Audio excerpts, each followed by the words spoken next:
Anil Anil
BR Ambedkar గారి 34వ జయంతికి విచ్చేసినటువంటి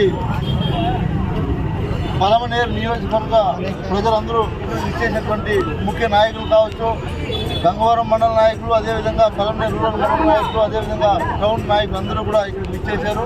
అందరికీ కూడా పేరు పేరున ధన్యవాదాలు తెలియజేసుకుంటూ, ముఖ్యంగా మీడియా సోదరులందరికీ కూడా ధన్యవాదాలు. ఈరోజు చూస్తున్నాం, మన ఆంధ్ర రాష్ట్రంలో ఏదైతే బిఆర్ అంబేద్కర్ గారు రచించినటువంటి రాజ్యాంగానికి వ్యతిరేకంగా ఆయన రాసినటువంటి రాజ్యాంగాన్ని వ్యతిరేకిస్తూ ఆ రాజ్యాంగ బుక్కు ఒక వ్యతిరేక బుక్, రెడ్ బుక్ అనే బుక్ను తీసుకొచ్చినటువంటి ఘనత ఈ కూటమి ప్రభుత్వం ఉందని కూడా నేను తెలియజేస్తా ఉన్నా. ఏదైతే అంబేద్కర్ గారు ఉన్నటువంటి ఆలోచనతో ఏదైతే అట్టడుగు బడుగు బలహీన వర్గాలకు అందరికీ కూడా న్యాయం జరగాలి అనే విధంగా ఆయన రచిస్తే వాటినన్నింటినీ కూడా చూట్లు పొడుస్తూ ఈ గడిచిన 1 సంవత్సరం నుంచి ప్రజలందరూ కూడా గమనిస్తున్నారు. అన్ని వర్గాలకు కూడా అన్యాయం చేస్తున్నటువంటి ప్రభుత్వ ఏదైనా ఉంది అంటే అది కూటమి ప్రభుత్వం అని కూడా గొప్పగా చెప్పుకోవచ్చు మనం. ఎందుకంటే డాక్టర్ బిఆర్ అంబేద్కర్ గారు 30 రాష్ట్రాలు ఆయన రచించినటువంటి రాజ్యాంగంతో ఈరోజు రాజ్యం ఏలుతుంటే ఒక్క ఆంధ్ర రాష్ట్రంలో మాత్రమే ఈ రెడ్ బుక్ రాజ్యాంగాన్ని రాజ్యం ఏలుతుంది. దీని అంతా కూడా అరికట్టాలంటే ప్రజలు మీరు గమనించాలి. గడిచిన 5 సంవత్సరాలు ఎలాంటి పరిపాలన ఉండింది. గ్రామ స్వరాజ్యం అంటే మీ ఇంటి దగ్గరికే సచివాలయాలు తీసుకొని వచ్చి ఇంటి దగ్గరికే పరిపాలన అందించినటువంటి ఘనత జగన్మోహన్ రెడ్డి గారిది. ఎందుకంటే డాక్టర్ బిఆర్ అంబేద్కర్ గారు రచించినటువంటి రాజ్యాంగంలో ఏదైతే ఆయన రాసినటువంటి రాజ్యాంగ పుస్తకంలో పొందుపరిచారో వాటినన్నింటినీ కూడా ఇంప్లిమెంట్ చేసి ప్రతి ఒక్కరికి కూడా మంచి చేసే విధంగా గతంలో మాజీ ముఖ్యమంత్రి వర్యులు జగన్మోహన్ రెడ్డి గారు చేపట్టడం జరిగింది. మనం అందరూ కూడా చూసాం.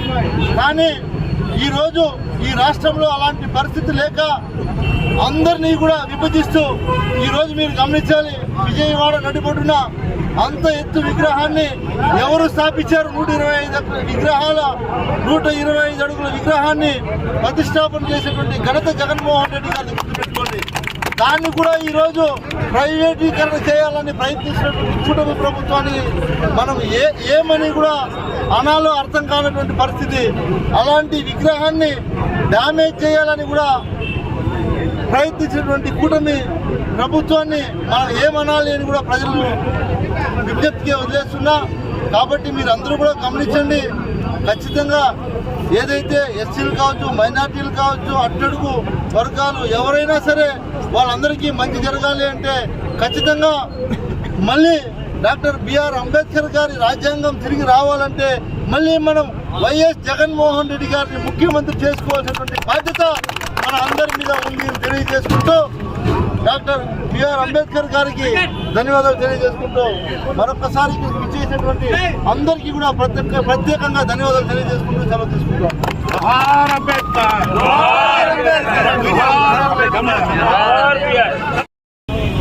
పలమనేరు నడిగొట్టున మా అందరి అభిమాన నాయకుడు బిఆర్ అంబేద్కర్ గారి జయంతిని వెంకటేగౌడ గారి ఆధ్వర్యంలో పట్టణ అధ్యక్షులు హేమంత్ రెడ్డి గారు, అదేవిధంగా అన్ని మండలాల నుంచి వచ్చినటువంటి అధ్యక్షులు, వివిధ నాయకులు అందరి ఆధ్వర్యంలో ఈరోజు ఇంత పెద్ద ఎత్తున జరగడం మేము చాలా సంతోషిస్తున్నాం.